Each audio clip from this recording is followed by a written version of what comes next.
Il est 9h23. Vous aimez les livres, en tout cas les romans d'anticipation, c'en est un vraiment sur les présidentielles de 2022. Ça s'appelle la surprise du chef et pour le coup ça porte très très bien son nom. Est avec nous pour en parler Joseph Massé-Scarron, essayiste et romancier.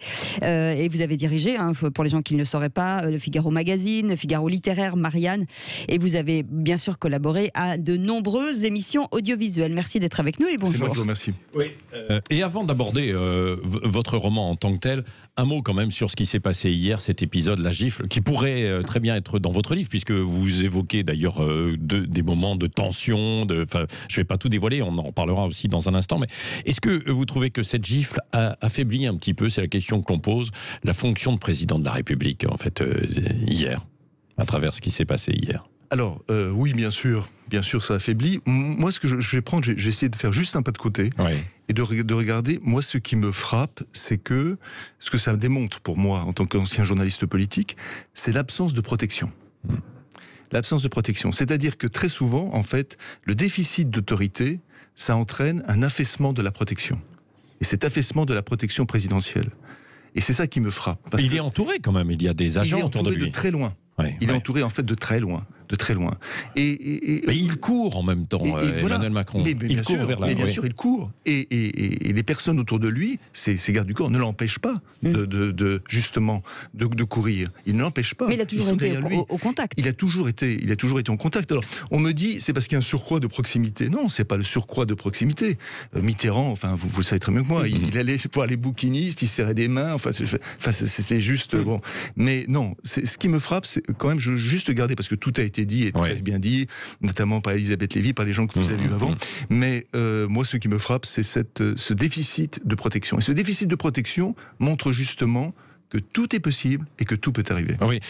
Cela dit, c'est pas complètement nouveau puisque c'est arrivé. Hollande a été enfariné, Manuel Valls aussi, Sarko. Il y a eu des moments de tension très forts avec Sarkozy également. Bien sûr, quand il a été pris, et puis Jacques Chirac avec l'arme sur les Champs-Élysées aussi. Bien sûr. Alors, c'était un peu différent. Alors, là, c'est différent. Là, on parle juste de l'agression, non pas du complot entre guillemets contre, pas contre, il y a eu complot, mais pas avec la dimension fantasmatique qu'il y a contre Jacques Chirac. Mais oui, bien sûr. Mais est-ce que ça veut dire que les présidents doivent prendre de la distance, les chefs d'État? Il faut qu'ils prennent de la distance, parce que là, je pense que pour symboliser l'autorité, il faut il faut de la distance, il faut de l'éloignement. De l'éloignement, ça ne veut pas dire une absence de compassion, justement. Parce que vous pouvez très bien être dans la proximité et manquer totalement de compassion pour la douleur humaine ou la souffrance humaine. Totalement. Mais il faut de la distance, il faut du mystère. Et cet éloignement, en effet, nous protège. Parce que on a des institutions qui sont elles, les institutions de la Ve République, que tout ramène au chef de l'État. Et il doit être réellement, d'une certaine manière, au-dessus. Parce que si, évidemment, qu'est-ce qui se passe quand tout ramène au chef de l'État et qu'il est autant à proximité? Vous savez, c'est comme lorsque vous prenez un véhicule sans amortisseur, voilà, dans une route défoncée, ou dans les rues de Paris, par exemple, tout de suite, évidemment, le moindre secousse vous projette en haut contre le toit de la voiture. Donc, c'est ça le problème. Nos institutions renforcent ça. Est-ce que cet irrespect, parce qu'on parle d'irrespect, est-ce que c'est pas Emmanuel Macron qui l'a laissé venir, parce que sachant que ce qu'il avait fait avec Carlito et à l'Élysée où l'un des youtubeurs lui fait des grimaces, est-ce que là on n'est pas dans quelque chose qui ne doit pas avoir lieu finalement, c'est-à-dire que cette coolitude de proximité désacralise un peu la fonction présidentielle? Oui, bien sûr, parce que qui dit lointain dit évidemment sacralisation. Vous avez bien sûr des mille fois raison, mais je rappelle quand même que, en effet, c'est Jupiter qui est descendu. Mais Jacques Chirac s'est fait cracher dessus, on se souvient de l'épisode de Sarkozy, Christophe Con, et que voilà, de la réponse et de la manière dont il était alpagué. Donc c'est pas nouveau avec Emmanuel Macron. La seule chose, c'est que en fait, on a cru avec l'élection d'Emmanuel Macron que c'était une réponse à tous les dysfonctionnements. Et en fait, l'élection d'Emmanuel Macron n'était pas une réponse, c'était juste un symptôme. Bon, on va voir dans votre livre qu'il peut y avoir une surprise, hein, justement, parce qu'on annonce tout le temps ce match Macron-Le Pen. Oui, non, mais c'est vrai. Tout peut arriver. Oui, mais pour rester un moment sur cet épisode d'hier et le climat actuel de la société, puisque c'est ce qui est en filigrane dans votre livre. Hein. Il y a des affrontements, etc. Ce climat de violence, certains disent non, mais on exagère en disant oui, en parlant d'actes potentiellement de guerre civile, etc. Vous, c'est ce que vous évoquez, vous décrivez dans votre livre. Oui, je décris des affrontements très rudes, hein, bien sûr, des affrontements dans la rue. Je crois qu'il y a aujourd'hui, toujours quand l'État est de moins en moins légitime, l'exécutif est de moins en moins légitime, la violence devient de plus en plus légitime. Vous avez cette sorte de... Vase communicant, en fait. Vase communicant, je dirais absolument. Et ça, c'est vraiment frappant. Et on a vu pendant les Gilets jaunes, il y a une légitimation de la violence, quoi qu'on pense des Gilets jaunes. Là, je ne juge pas la raison, le bien fondé de leur protestation, mais simplement, il y a une légitimation de la violence. Vous vous souvenez de ces images où une figure de Macron a été guillotinée, par exemple, cette violence symbolique, et on disait non, c'est rien, c'est de la violence symbolique.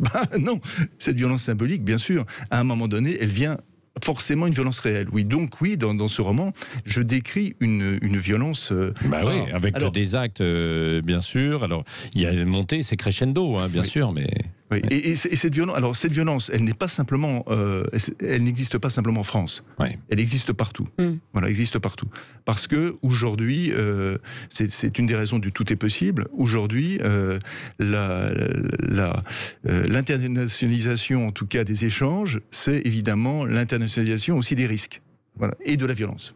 Et ça, on le voit de plus en plus. Alors la surprise, vous vous posez la question, mais quelle est donc cette surprise? On va voir ça dans un instant, juste après une petite pause, même si on ne va pas tout vous dévoiler, évidemment. Bien sûr, parce qu'on vous laissera découvrir aussi ce roman. Allez, on se retrouve dans un instant. Mais quand même, il va y avoir des indices. Moi, je dis toujours qui meurt à la fin. Je vous le dis. Bon, posez vos questions. Dans un instant, 0826 300 300, on attend vos appels pour poser vos questions. Il est 9h30.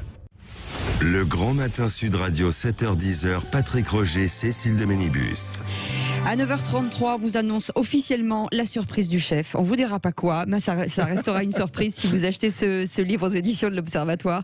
Joseph Massescaron est avec nous, essayiste et romancier. Donc vos appels 0826 300 300 pour essayer de décortiquer un petit peu cette surprise. C'est un roman de politique fiction avec des personnages réels et puis donc d'autres que vous... Semi-fictifs, semi-réels. Hein, c'est-à-dire que vous êtes complètement... Pourquoi d'ailleurs vous mêlez en fait ces deux types de personnages? Je pense que c'est bien d'avoir des personnages qui existent dans la réalité, qui sont des référents, qui permettent en fait, en quelque sorte, de donner un cadre et de brosser vite un tableau de la société dans laquelle on se trouve. Et puis, les personnages qui sont des personnages beaucoup plus importants dans le roman, beaucoup plus centraux, là, ce sont des personnages, bien sûr, qui sont composés. Parce que, de toute façon, je pense que les personnages que j'aurais pu citer, donner leur nom, ils sont eux-mêmes composés. Hein, tout le monde sait qu'on est vraiment singulier que lorsqu'on est pluriel. Bien. Donc ça, c'est vraiment... c'est là où le roman, d'ailleurs, apporte quelque chose. Parce que ça vous montre aussi une facette du personnage. Vous pouvez vous dire, ça je ne l'avais pas vu comme ça.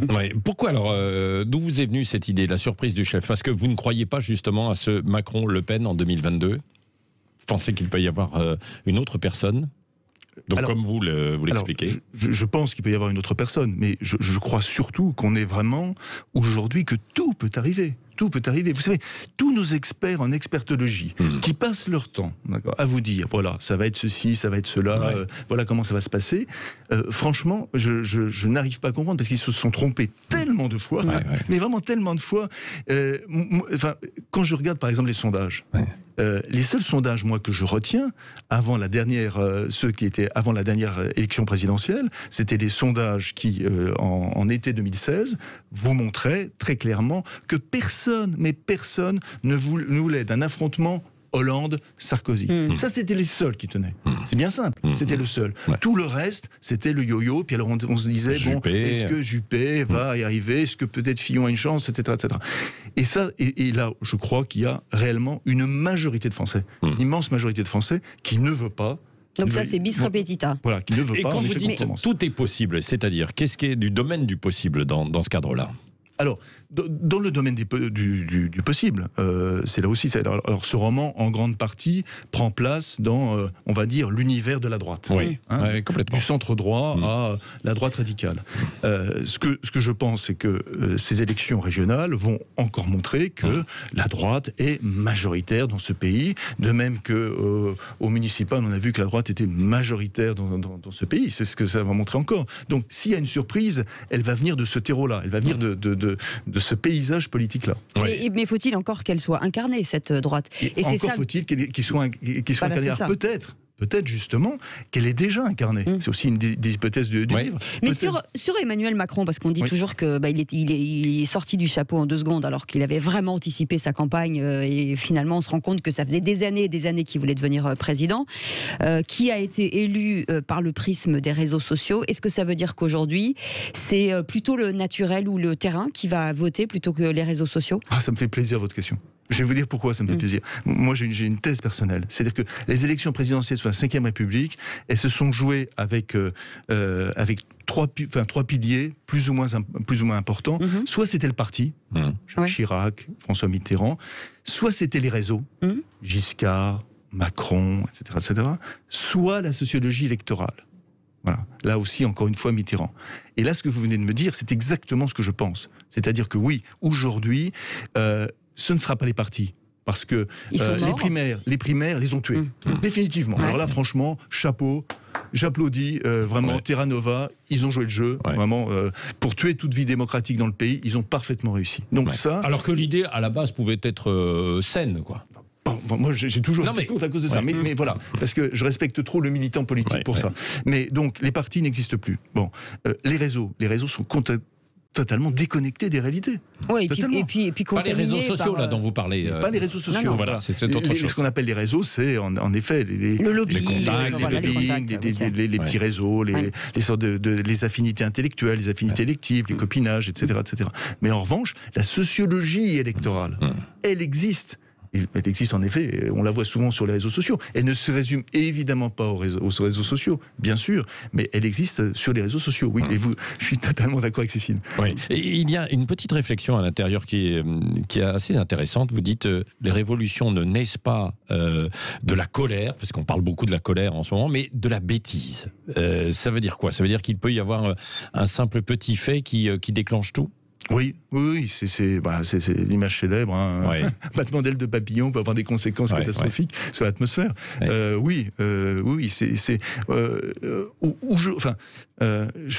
vais être cuistre une seconde. Bon, après, je vous promets, je le ferai plus. En sociologie, il y a quelque chose qu'on appelle les invariants structurels. Les invariants structurels, c'est ce qui ne bouge pas. Bon. Pendant très longtemps, on a cru que en France, c'était les invariants structurels parce qu'on est un vieux pays, parce que nos institutions de la Ve République corsettent en fait la vie politique, que en gros droite gauche gauche droite droite gauche, c'est-à-dire ce raisonnement binaire. Alors aujourd'hui, c'est nationaliste, souverainiste, progressiste ou populiste progressiste, peu importe. Bon. On a cru que ces invariants structurels ne bougeaient pas. Et puis finalement, avec ce qui se passe aujourd'hui, comme je l'ai dit dans le monde, et l'absence de moyens, l'absence d'agilité pour y répondre, ça provoque le surgissement de ce qui est imprévu, le surgissement de l'aléa. Et nous sommes en permanence dans un état de sidération face à ça. Qu'il s'agisse des gilets jaunes, qu'il s'agisse de la pandémie, qu'il s'agisse des révoltes par rapport aux 80 km/h des droits civiques, qu'il s'agisse de tout, nous sommes en France en permanence en état de sidération. Donc oui, je pense que tout peut arriver. L'ordre des possibles, aujourd'hui, est absolument infini. Et donc on va poser la question à nos auditeurs 0826 300 300 avec Christine qui nous appelle du Tarn. Bonjour Christine. Oui, bonjour et merci pour vos émissions qui sont toujours très bien. Je suis ravie d'écouter tous les matins Sud Radio. Merci Christine. Je n'ai pas acheté encore le livre, mais je vais le faire parce que j'ai lu des articles justement très intéressants. Je suis tout à fait d'accord avec l'étude qui est faite. Bon, il y a un affaiblissement des partis, puisque autrefois c'était quand même la base des élections, mais s'ajoute à ça l'affaiblissement de l'État qui pour moi débute avec le quinquennat, qui est une erreur magistrale parce que ça ne correspond pas du tout à la 5e Constitution, ça bloque tout, toutes les institutions sont bloquées, on n'a plus des élections intermédiaires. Donc ça aussi, ça a rajouté, je pense, à la crise que nous vivons depuis trois mandatures. Ensuite, je suis entièrement d'accord aussi sur le fait que, vous l'avez écrit, mais je trouve ça très bien de dire que la droite est un bateau ivre, qui attend un capitaine qui prenne avec assurance le gouvernail. Mais par contre, vu de ce que je suis aperçu de votre livre, bien sûr je ne connais pas la conclusion, je ne vois pas moi un militaire prendre le pouvoir en France, parce qu'on n'est pas dans une situation, d'abord on n'est pas De Gaulle qui veut, et puis la situation n'est pas du tout la même, et aussi brillant que soit ce militaire, c'est pas dans nos habitudes, mais je pense que le candidat de l'année prochaine est déjà prêt. On nous vend, mais ça c'est la doxa, il faut quand même savoir que pour que Macron puisse passer tous ces réseaux dont vous parlez, avait préparé son élection depuis 2012. Je suis contente de le dire parce que au moment de son élection, j'ai vu les études que j'avais faites, j'ai fait des recherches, je trouvais ça très bien. Je me suis dit, il y a enfin quelque chose qui va changer, et j'ai même adhéré à REM. Et rapidement, j'ai creusé pour voir d'où ça venait, etc. J'ai eu la surprise de voir qu'avant de lancer son mouvement au mois d'avril, il avait quand même créé un vrai parti politique qui s'appelle l'Association du renouveau de la vie politique, dont la présidente n'était autre que la présidente de Google Europe. Le directeur financier était le directeur d'une des plus grandes banques qui soit, etc. Donc j'ai cherché, j'ai même envoyé ça au Canard enchaîné, qui évidemment n'a rien passé. Et, ça, je ne l'ai pas vu, moi. Tout a été préparé avant. Il faut quand même savoir que tous ces gens-là, tous ceux qui sont élus, y compris Mme Van der Leyen, participent tous, je pense que bien sûr M. Massescaron connaît ça par cœur, à Bilderberg. Et que c'est là que se décide la politique européenne. Ce n'est pas dans nos gouvernements. Nos gouvernements ne sont que des exécutants. Alors Christine, Joseph Massescaron va revenir sur ce que vous dites. Et effectivement, est-ce que c'était à ce point-là préparé, Joseph Massescaron, dans ce que dit Christine? Parce que j'ai pas l'impression que c'était quand même aussi pointu, aussi précis, non? C'est-à-dire que François Hollande ne se serait pas présenté, Emmanuel Macron. Je ne suis pas sûr qu'il ait tenté l'aventure. Voilà. Il fallait l'assurance. Tout s'est joué durant cet été 2016. C'est-à-dire que autant il voulait, parce que moi, je connais en effet plein de personnes qui étaient au cœur du dispositif Macron, et je leur demandais, moi je me souviens très très bien, au printemps 2016, alors ça y est, c'est bon pour la présidentielle. Et réellement, sincèrement, c'est vraiment des amis que je connais depuis 20 ans, ils me disaient non, il faut pas dire ça, on avance, et puis on verra bien. Voilà. Parce que tout était suspendu, en effet, à la décision de François Hollande. J'aimerais revenir sur ce qu'a dit Christine. Voilà. D'abord, je voudrais la remercier et pour son analyse. Sur la question du militaire. Alors, il y a en effet un militaire dans La surprise du chef, mais c'est le début du roman. Ce n'est pas l'aboutissement. Voilà, ce n'est pas l'aboutissement du roman. Alors, pourquoi j'ai parlé de militaire ? Parce que alors, il se trouve que là aussi, j'étais bien servi par l'actualité. Le roman paraît au moment où a été signée cette tribune des généraux. Donc oui, bien sûr, il y a une effervescence militaire aujourd'hui. Bien. Or, cette tentation militaire, c'est une tentation interne à la vie politique française depuis très très très longtemps. C'est ce qu'on appelle le bonapartisme. Alors parfois, ça s'est bien passé, c'était soit Bonaparte, soit De Gaulle. Parfois, beaucoup moins, c'était Boulanger qui s'est suicidé sur la tombe de sa maîtresse. Et d'ailleurs, en fait, la trame du roman est un peu voilà, mais on va voir. On ne peut pas tout dire, parce que sinon... Mais non, mais de toute façon, il y a suffisamment de happening dans ce livre. Et en fait, je crois plus. Je ne crois pas, par exemple, je ne crois pas à une France tentée par ce qu'on appelle l'extrême droite. Je n'y crois pas. Je n'y crois pas. C'est pourquoi ? Parce que l'extrême droite ne correspond pas au cours le plus intérieur de notre histoire. Alors, on peut dire que le patriotisme, oui.